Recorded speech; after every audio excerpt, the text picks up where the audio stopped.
Public ಒಪಿನಿಯನ್ಗೆ ಅಂದ್ಬಿಟ್ಟು ಒಂದು share ಮಾಡ್ತೀರಾ. ಸೊ ಇವಾಗ ಈ ಜನ್ರೇಷನಲ್ಲಿ ಇನ್ಸ್ಟೆಂಟ್ ವರ್ಲ್ಡ್, ಫೇಸ್ಬುಕ್ ವರ್ಲ್ಡ್, ಒಂದು ಮುಖ ನೋಡಿ ಪ್ರೀತಿ ಮಾಡೋಂಥ ಆಗಿಲ್ಲ ಅಂದರೆ ಇನ್ಸ್ಟೆಂಟ್ ಇಂಟ್ರೆಸ್ಟ್ ಮೇಲ್ಗಡೆ ಡಿಪೆಂಡ್ ಆಗೋಂಥ ಲವ್.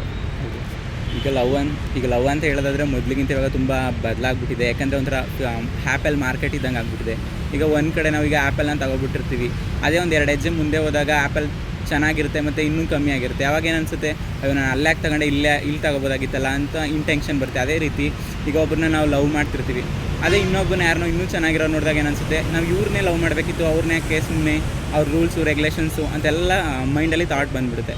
ಅದಕ್ಕೋಸ್ಕರ ಇವಾಗ ಹೆಂಗಾಗ್ಬಿಟ್ಟಿದೆ ಅಂತಂದರೆ ಯಾರೂ ಪ್ಯೂರ್ ಲವ್ ಅಂತ ಮಾಡಲ್ಲ. ಎಲ್ಲ ಏನು ಮಾಡ್ಬಿಟ್ಟಿದ್ದಾರೆ ಇವಾಗ 5 ನಿಮಿಷ 10 ನಿಮಿಷ 1 ಡೇ 2 ಡೇಸ್ ಈ ಥರ ಲವ್ ಆಗಿಬಿಟ್ಟಿದೆ. ಲವ್ ಅನ್ನೋದಕ್ಕೆ ಈಗ ಇಂಪಾರ್ಟೆನ್ಸ್ ಯಾರೂ ಕೊಡ್ತಾಯಿಲ್ಲ. ಮೇಯ್ನಾಗಿ ಲವ್ವಲ್ಲಿ ಏನಿರಬೇಕು ಅಂದರೆ ಅಂಡರ್ಸ್ಟ್ಯಾಂಡಿಂಗ್ ಇರಬೇಕು ಮತ್ತು ಟ್ರೂ ಲವ್ ಇರಬೇಕು. ಹಂಗಾದರೆ ಮಾತ್ರ ಲವ್ಗೆ ಇದು ಸರ್.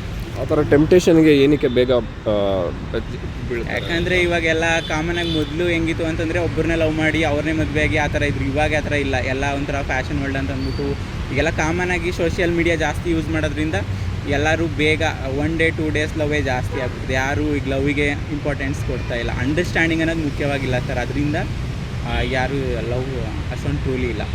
ಓಕೆ. ಸೊ ಟ್ರೂ ಲವ್ಗೆ ಏನೆಲ್ಲ ಲೈಫು ಬ್ಯೂಟಿಫುಲ್ ಆಗಿರುತ್ತೆ, ನಾರ್ಮಲ್ ಆಗಿರೋ ಜನ್ರೇಷನಲ್ಲಿ ಏನೆಲ್ಲ ಚೇಂಜಸ್, ಲಾಸಸ್ ಏನೆಲ್ಲ ಆಗುತ್ತೆ? ಲಾಸಸ್ ಅಂತ ಬಂದರೆ ಇವಾಗ ಅಲ್ಲಿ ನನ್ನತ್ವ ಅನ್ನೋದನ್ನ ಕಳ್ಕೊಬೇಕಾಗುತ್ತೆ. ಈಗ ನಾರ್ಮಲ್ ಲವ್ ಆದರೆ ಇವ್ರ ಜೊತೆ 2 ದಿನ ಅವ್ರ ಜೊತೆ 2 ದಿನ ಆ ಥರ ಇದ್ದರೆ ಅದನ್ನು ಲವ್ ಅಂತ ಅನ್ಸೋದೇ ಇಲ್ಲ. ಅದೆಲ್ಲ ಬರೀ ಕಷ್ಟ ಆಗಿರುತ್ತೆ ಅಷ್ಟೇ. ಟ್ರೂ ಲವ್ ಹೆಂಗಿರುತ್ತೆ ಅಂದರೆ ಅವ್ರದ್ದು ಏನೇ ರೂಲ್ಸ್ ರೆಗ್ಯುಲೇಷನ್ಸ್ ಅಥವಾ ಅವ್ರದ್ದು ಏನೇ ಇಂಟೆನ್ಷನ್ ಅದು ಏನೇ ಇದ್ದರೂ ಕೂಡ ಒಬ್ಬರು ಅಂಡರ್ಸ್ಟ್ಯಾಂಡಿಂಗ್ ಅಂತ ಇದ್ದಾಗ ಅವ್ರು ಏನೇ ಮಾಡಿದ್ರು ಕೂಡ ಇವತ್ತು ಚೆನ್ನಾಗಿರುತ್ತೆ, ನಾಳೆ ಇನ್ನು 10 ವರ್ಷ ಆಗಿರ್ಬೋದು, ಅವ್ರದ್ದು ಎಲ್ಲನೂ ನಾವು ಅಂಡರ್ಸ್ಟ್ಯಾಂಡಿಂಗಲ್ಲಿದ್ದಾಗ ಅದು ಬದಲಾಗೋದೇ ಇಲ್ಲ. ಅದೇ ಟ್ರೂ ಲವ್ ಆಗಿರುತ್ತೆ. ಮತ್ತು ಅವ್ರನ್ನೇ ಮದುವೆಯಾಗಿ ಲೈಫ್ ಲಾಂಗ್ ಕೂಡ ಅವ್ರ ಜೊತೆಲಿ ಇರ್ಬೋದು. ಈಗ ನಾರ್ಮಲ್ ಲವ್ಸಲ್ಲಿ ಆ ಥರ ಇರೋಲ್ಲ, ಸ್ವಲ್ಪ ಭಾರಿ ಡಿಫ್ರೆನ್ಸ್ ಇರುತ್ತೆ. ಓಕೆ. ಇವತ್ತು ಚೆನ್ನಾಗೇ ತುಂಬ ಹೊತ್ತು ಮಾತಾಡ್ತಿರ್ತಾರೆ, ನಾಳೆ ಇವತ್ತು ಫುಲ್ ಚಾಟಿಂಗ್ ಮಾಡ್ತಿರ್ತಾರೆ, ನಾಳೆ ಸಪೋಸ್ ಪರ್ಸ್ನಲಿ ಅದು ಇದು ಅಂತ ಹೇಳ್ಬಿಟ್ಟು ಏನು ಮಾಡ್ತಾರೆ, ಅವಾಗ ಅವ್ರಿಗೆ ಟೈಮೇ ಕೊಡಲ್ಲ.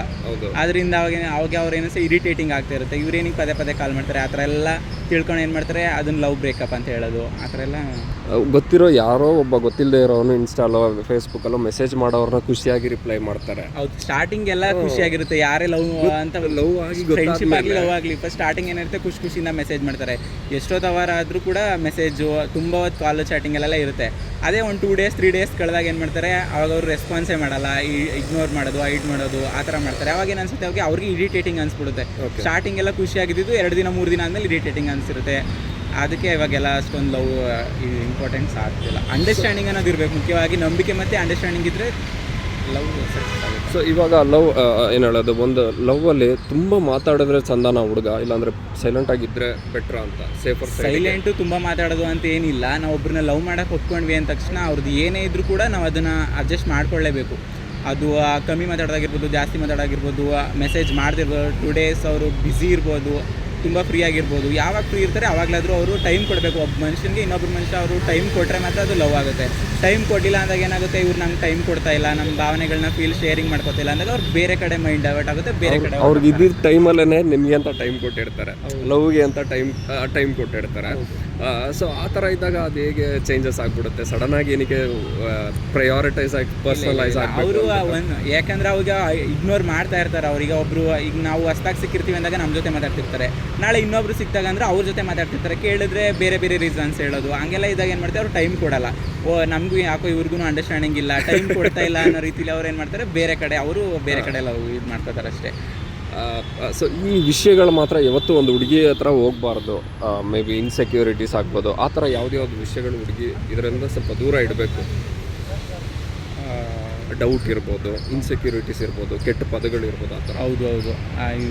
ಮಾಮೂಲಿ ಪರ್ಸ್ನಲಿ ಏನಾದರೂ ಬ್ಯಾಡ್ ಹ್ಯಾಬಿಟ್ಸು ಅಥವಾ ಇಬ್ಬಿಬ್ರು ಮೇಂಟೈನ್ ಮಾಡ್ತಾ ಇರ್ಬೋದು, ಅದೆಲ್ಲ ಅವರು ಇನ್ನೊಬ್ರ ಹತ್ರ ಶೇರ್ ಮಾಡ್ಕೊಳ್ಳಲ್ಲ. ಓಕೆ. ಈಗ ಸೋಷಿಯಲ್ ಮೀಡಿಯಾ ಬಂದಿರೋದ್ರಿಂದ ಯಾರು ಟ್ರೂ ಲವ್ ಮಾಡೋಕ್ಕೆ ಸಾಧ್ಯ ಇಲ್ಲ ಅಂತ ಹೇಳ್ಬೋದು. ಯಾರಾದರೂ ಕೂಡ ಅವ್ರಿಗೂ ಪರ್ಸ್ನಲ್ಲು ಅಥವಾ ಏನಾದರೂ ಇದ್ದೇ ಇರುತ್ತೆ. ಸೊ ಲಾಸ್ಟಾಗಿ ನಿಮ್ಮ ಒಂದು ಅಡ್ವೈಸು, ಇಲ್ಲಾಂದರೆ ಜಸ್ಟ್ ಅಡ್ವೈಸ್ ಏನಂದರೆ, ಪ್ರೀತಿಲಿ ಅಂದಮೇಲೆ ಅಂಡರ್ಸ್ಟ್ಯಾಂಡಿಂಗ್ ಮತ್ತು ನಂಬಿಕೆ ಅನ್ನೋದು ಮುಖ್ಯವಾಗಿರಬೇಕು. ಅದಿದ್ದರೆ ಈಗ ಬೇರೆ ಯಾರೇ 3ನೇ ವ್ಯಕ್ತಿ ಏನೇ ಹೇಳಿದ್ರು ಕೂಡ ಅದು ನಮ್ಮದೇನೆ. ನಾವು ಒಬ್ಬರ ವ್ಯಕ್ತಿ ಮೇಲೆ ಏನು ಫೀಲಿಂಗ್ಸ್ ಮತ್ತು ಏನು ಅಂಡರ್ಸ್ಟ್ಯಾಂಡಿಂಗ್ ಇಟ್ಕೊಂಡಿರ್ತೀವಿ ಅದು ಮುಖ್ಯವಾಗಿದ್ದರೆ ಲವ್ ಸಕ್ಸಸ್ ಆಗುತ್ತೆ ಸರ್. Thank you.